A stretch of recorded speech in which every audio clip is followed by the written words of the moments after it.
La recherche du bonheur est-elle essentielle à la vie humaine? Dans cette question, il y a les notions très théoriques de recherche, d'être et d'essence d'un côté, et de l'autre, il y a les notions plutôt d'ordre pratique, de bonheur, de vie et d'humanité. La notion de recherche signifie que l'on vise quelque chose en suivant une démarche, voire une méthode. On tend vers quelque chose de solide, une vérité ou un fondement, afin que cette recherche devienne une démonstration rigoureuse, un enchaînement logique d'arguments s'appuyant sur un fondement, que cette recherche devienne en un mot une science. Tendre vers ce qui est, de l'être, le verbe de la question, la recherche du bonheur est-elle essentielle à la vie humaine?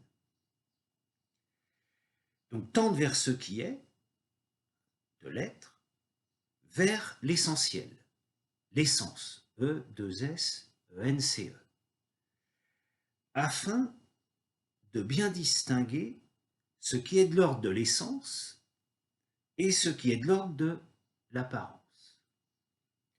L'apparence est l'éphémère, ce qui ne dure pas, comme par exemple le plaisir. Le bonheur est fréquemment identifié au plaisir, comme le dit l'expression des moments de bonheur, faisant office de définition du bonheur.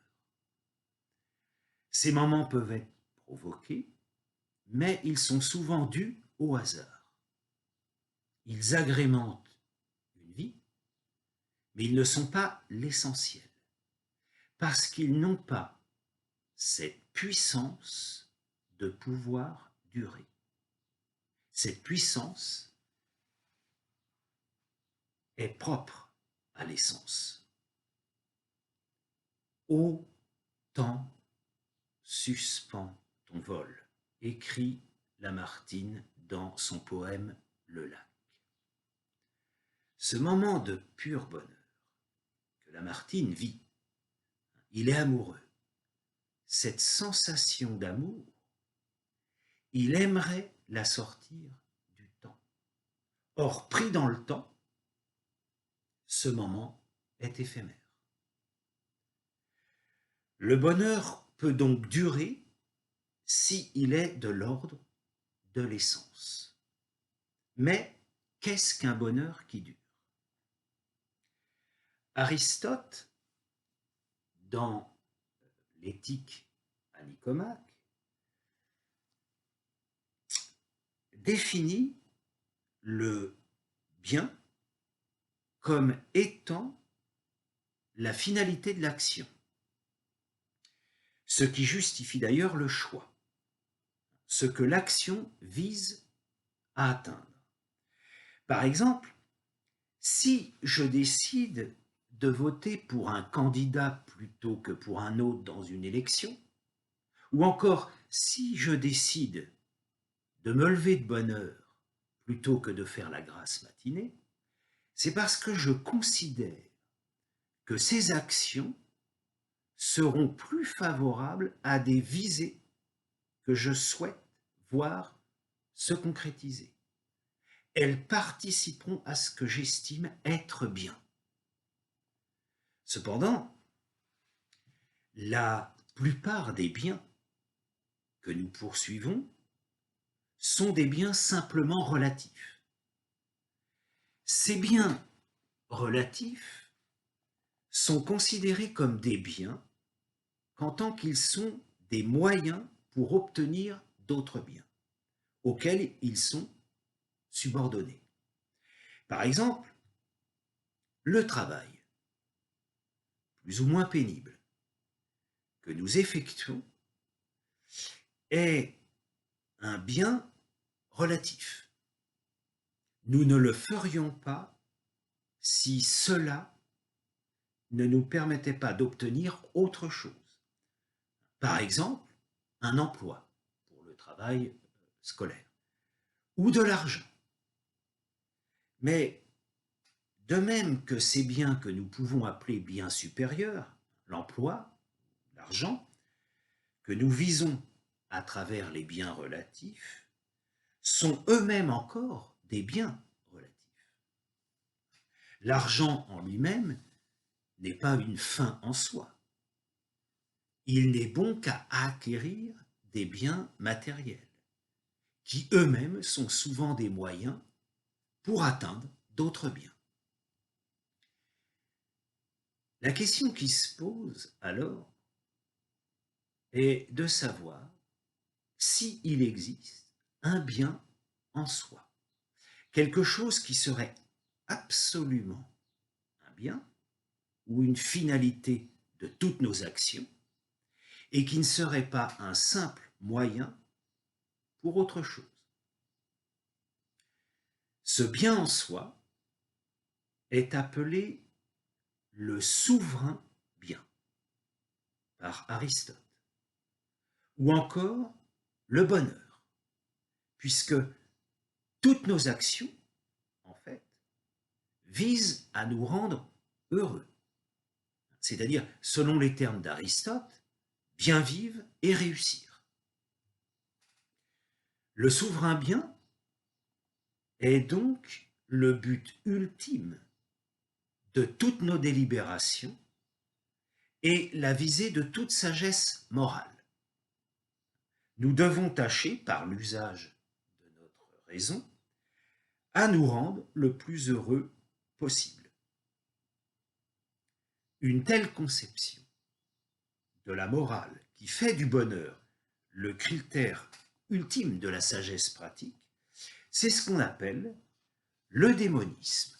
Le démonisme qui s'écrit comme ceci. Le démonisme. Cependant, le bonheur étant relatif aux individus et subjectif, peut-il servir de critère rationnel à l'action? Aristote montre, toujours dans l'Éthique à Nicomaque, au livre 1, que chacun a une idée subjective concernant la nature du bonheur.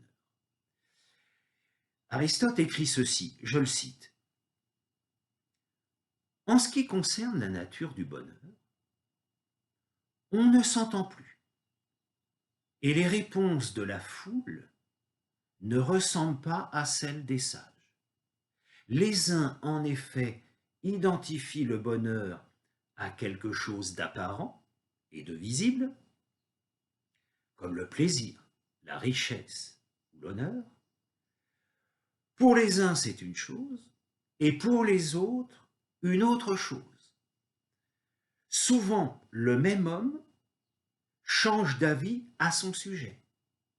Malade, il place le bonheur dans la santé, et pauvre dans la richesse.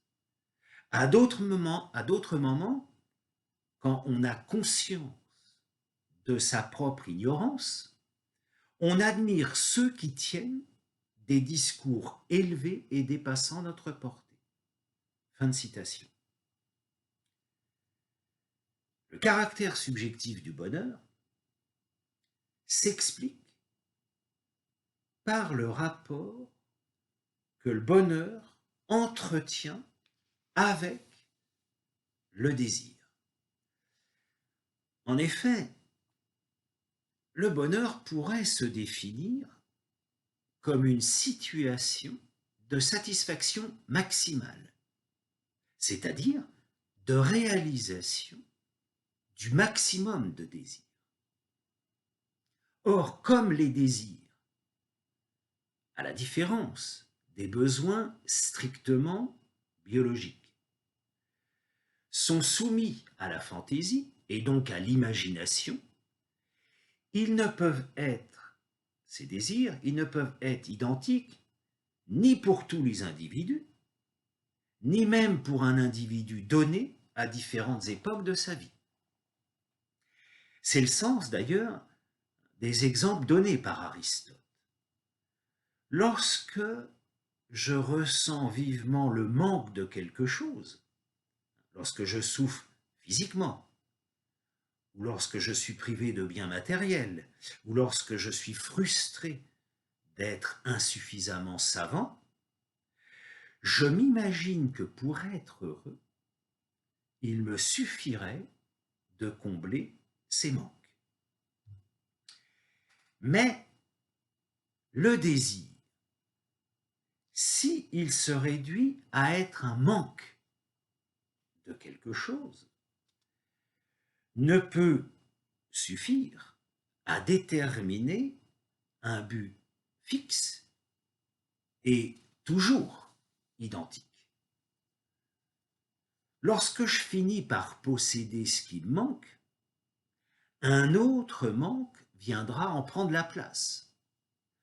Incapable de nous satisfaire, nous inventons sans cesse, par l'activité de notre pensée et de notre imagination, de nouveaux désirs.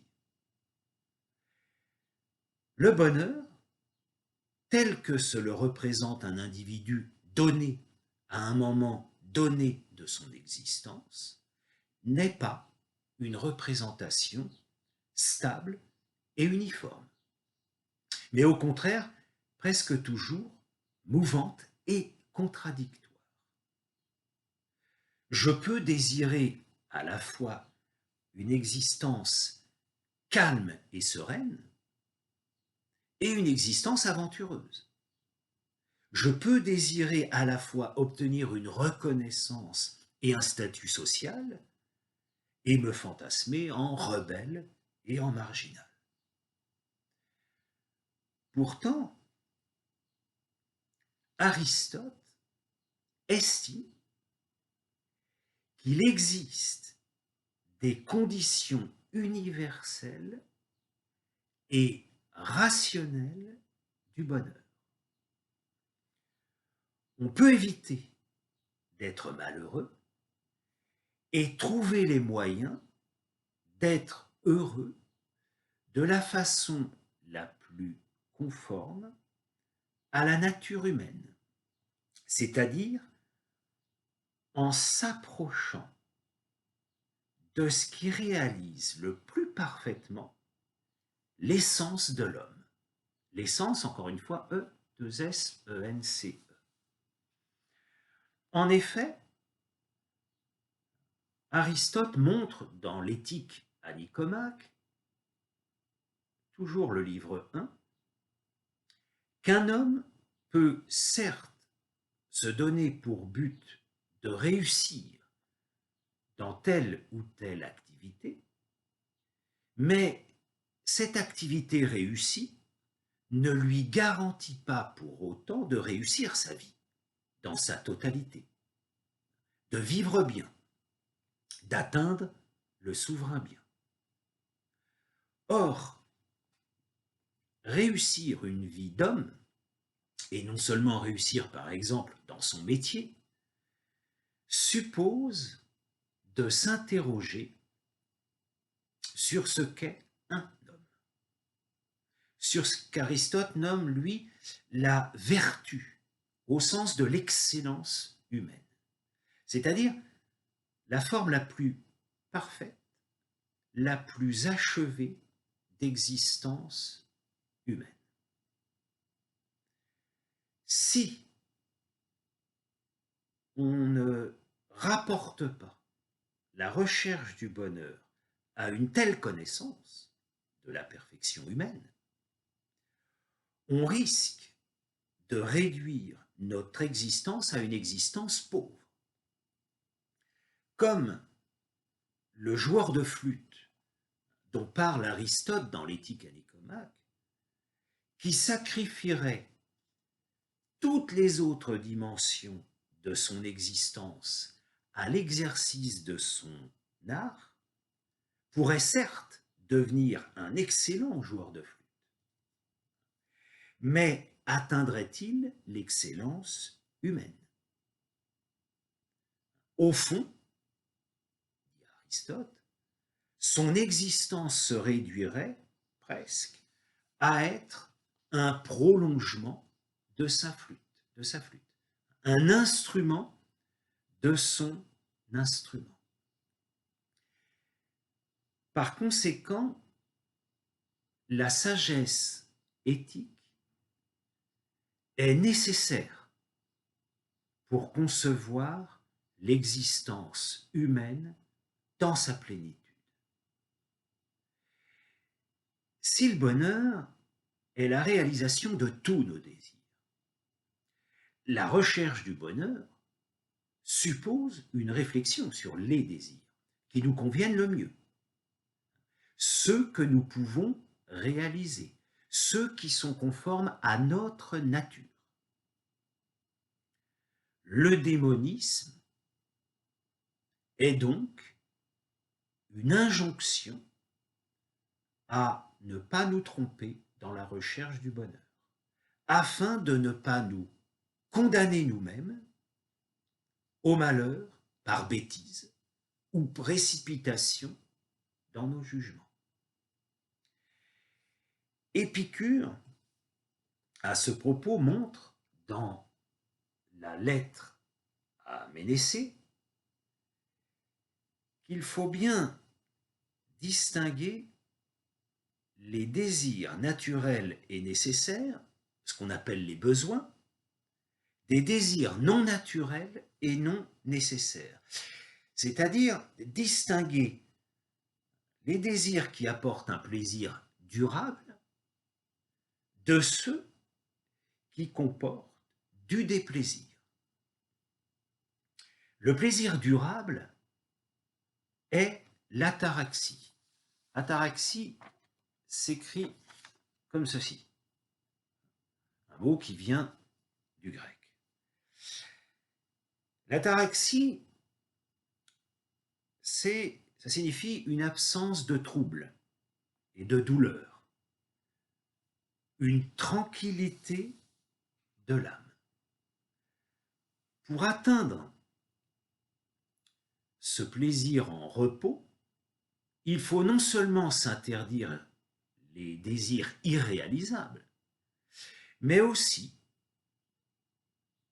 guérir l'âme de tout ce qui peut venir la troubler, comme par exemple la peur de la mort, dit Épicure, la crainte des dieux, la tension créée par des désirs insatiables.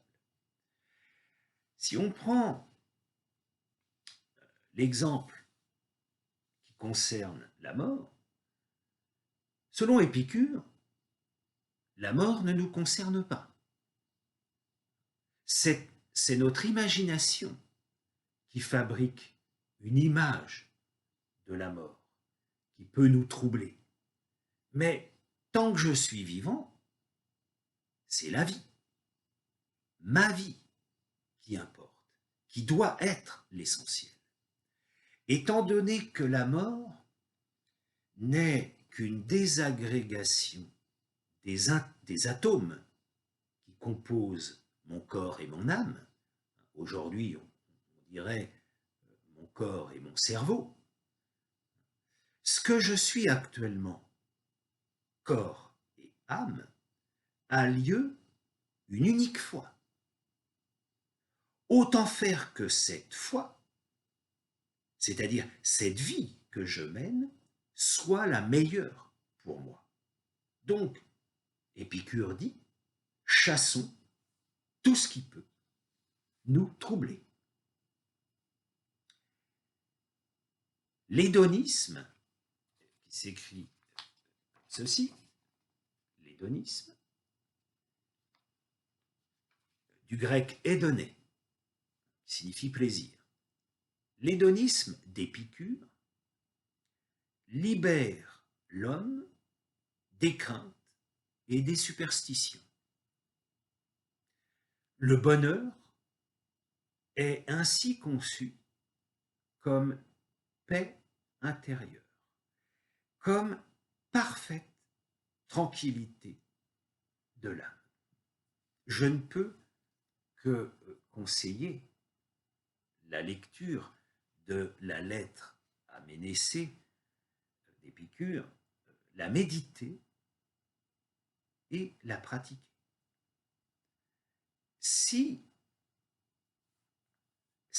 la recherche du bonheur est essentielle à la vie humaine, dans le sens où cette recherche a lieu dans l'intériorité du sujet, dans l'intériorité de l'homme, dans sa subjectivité, comme on vient de le voir, le bonheur est aussi saisi dans l'extériorité, particulièrement chez l'animal, sur lequel l'homme a tendance à se projeter. Nietzsche, dans les considérations inactuelles, la deuxième, qui s'intitule de l'utilité et des inconvénients de l'histoire pour la vie. C'est un tome, le deuxième tome des œuvres complètes de Nietzsche. Nietzsche écrit ceci, je le cite. Observe le troupeau qui paît sous tes yeux. Il ne sait ce qu'est hier ni aujourd'hui. Il gambade, broute, se repose, digère, gambade à nouveau, et ainsi du matin au soir, et jour après jour, étroitement attaché par son plaisir et son déplaisir au piquet de l'instant, et ne connaissant pour cette raison ni mélancolie ni dégoût.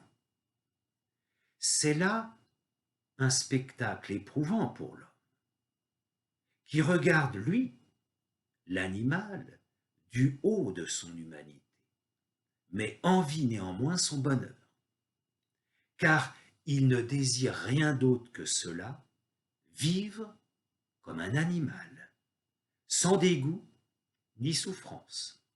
Mais il le désire en vain, car il ne le désire pas comme l'animal. L'homme demanda peut-être un jour à l'animal, « Pourquoi ne me parles-tu pas de ton bonheur? Pourquoi restes-tu là à me regarder ?» L'animal voulut répondre et lui dire, « Cela vient de ce que j'oublie immédiatement ce que je voulais dire. » Mais il oublia aussi cette réponse et resta muet. Et l'homme de s'étonner. Fin de citation. Nietzsche montre ici que l'animal n'a pas conscience du temps, du devenir et du passé. L'animal est tout entier dans le présent, plus précisément dans l'instant. Il est totalement ce qu'il est en train de vivre, dans le moment présent. Et pour cette raison, l'animal ne connaît pas la mélancolie ni le dégoût. La mélancolie, c'est une tristesse qui est en rapport avec le passé. De même, le dégoût, c'est une aversion pour quelque chose en rapport, là aussi, avec le passé. Ces deux sentiments, mélancolie et dégoût, sont propres à l'homme, qui a conscience du temps, qui a conscience du devenir, et qui n'a pas cette capacité de tout oublier comme l'animal. Le bonheur de l'animal est une absence de dégoût, une absence de souffrance. Ce bonheur est possible car l'animal vit immédiatement et entièrement dans le moment présent. chaque instant passé est oublié et l'instant qui arrive n'est pas désiré. Car pour désirer, il faut être conscient du temps, de ce qui va venir, en se projetant dans le futur, dans l'avenir, mais par rapport à un passé connu et présent. C'est pour cela que le désir de l'homme est fondamentalement différent de celui de l'animal. L'animal désire ce qui appartient à l'instant. L'homme désire ce qui est à venir, en le jugeant par rapport à un passé. Le bonheur est donc d'oublier tout immédiatement, d'oublier même l'oubli, c'est-à-dire ne pas avoir conscience de l'oubli. Le bonheur est de ne pas avoir conscience de ce qu'il y a après ou avant l'instant, voire de ne pas avoir conscience qu'il y a un après et un avant l'instant immédiat et seul présent dans lequel l'animal est constamment et totalement. L'homme, à la différence de l'animal, ne peut pas oublier. Le passé constitue l'homme. L'homme a une histoire, un passé qui ressurgit sans cesse, qui ne se laisse pas oublier. L'oubli, c'est vivre sans passé, vivre sans histoire, dans l'immédiateté et la totalité de l'instant. L'homme est donc touché par l'animal sans passer à oublier. L'homme est aussi touché par l'enfant qui n'a pas encore conscience de son passé. L'enfance est identifiée au jeu et à l'inconscience, qui sont des caractères du présent, d'une présence totale de l'instant qui n'est aucunement délimitée par un passé ou par un avenir. Jusqu'au jour où l'enfant apprend à comprendre le mot « c'était ». Du présent, qui est total et complet, il entre dans l'imparfait, dans ce qui n'est pas achevé, ce qui n'est pas oublié, et qui entra l'existence de l'homme.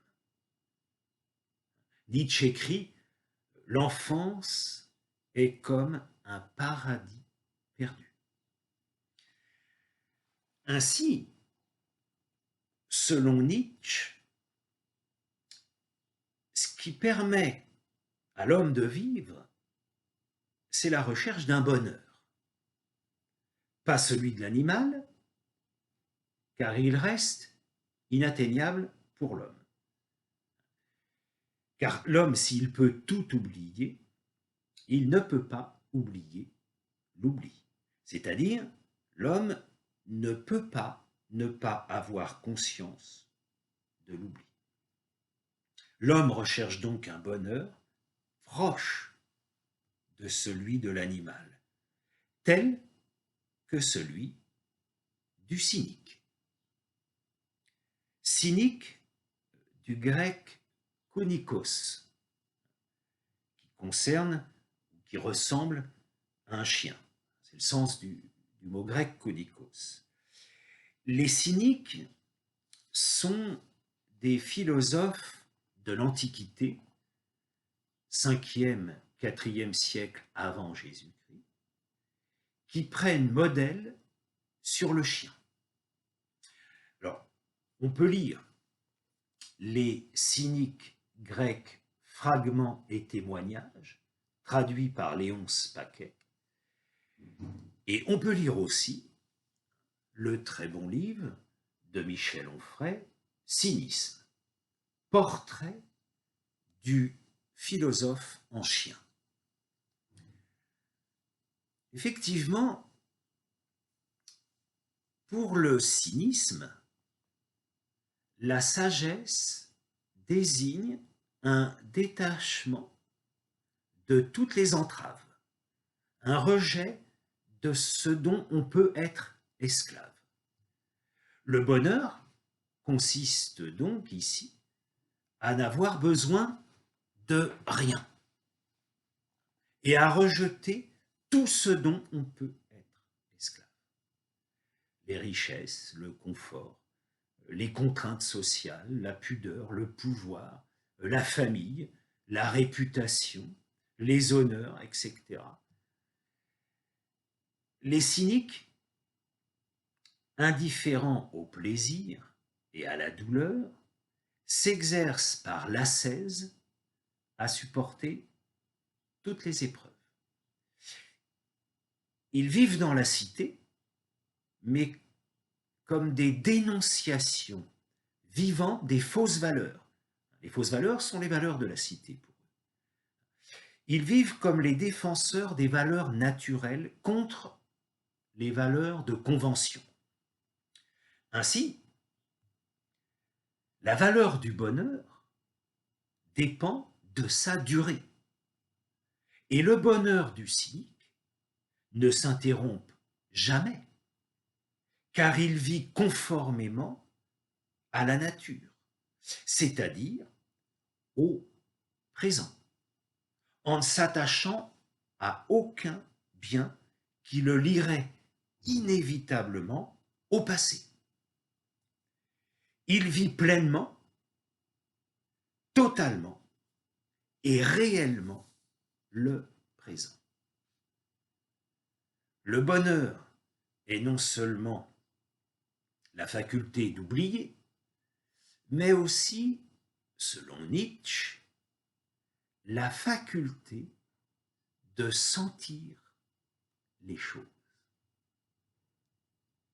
Percevoir les choses présentes, percevoir pleinement le présent, avoir conscience du présent sans se laisser envahir, hanter par le passé.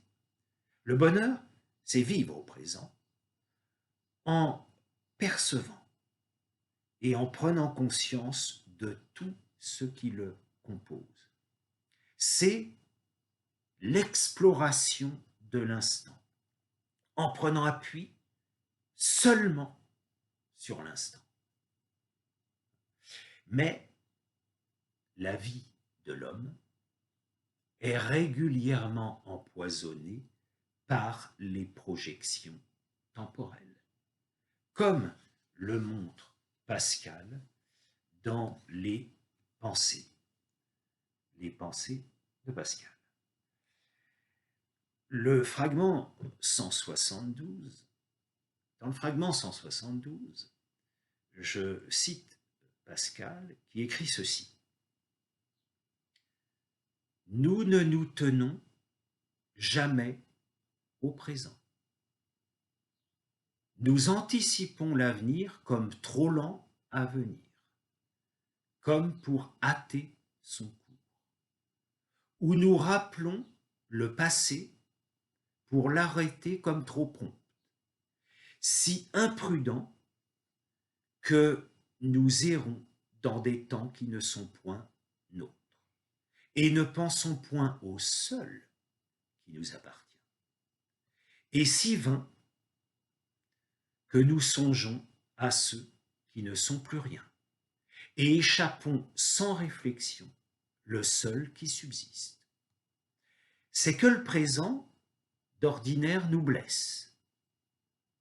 Nous le cachons à notre vue parce qu'il nous afflige. Et s'il nous est agréable, nous regrettons de le voir échapper. nous tâchons de le soutenir par l'avenir et pensons à disposer les choses qui ne sont pas en notre puissance pour un temps où nous n'avons aucune assurance d'arriver.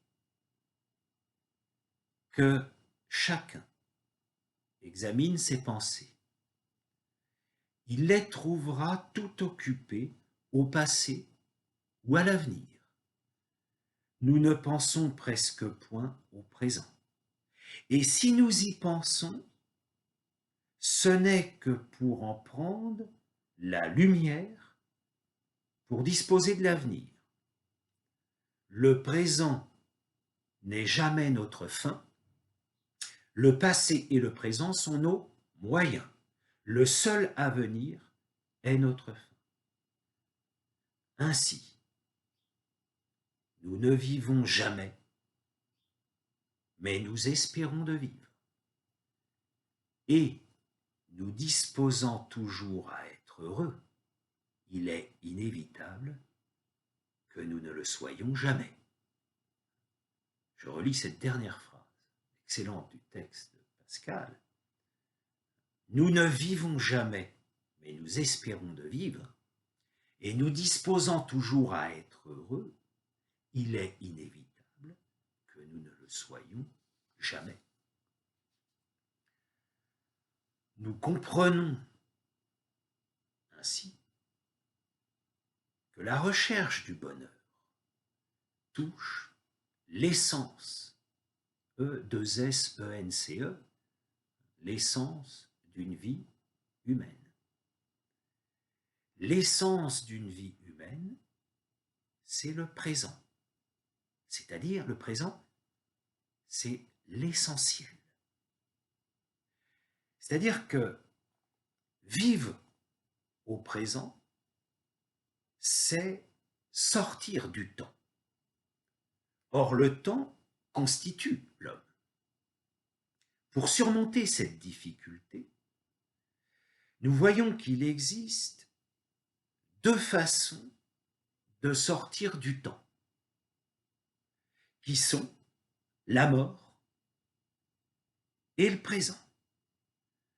Concernant la mort, les religions proposent un bonheur éternel en faisant de la mort le passage vers la vraie vie.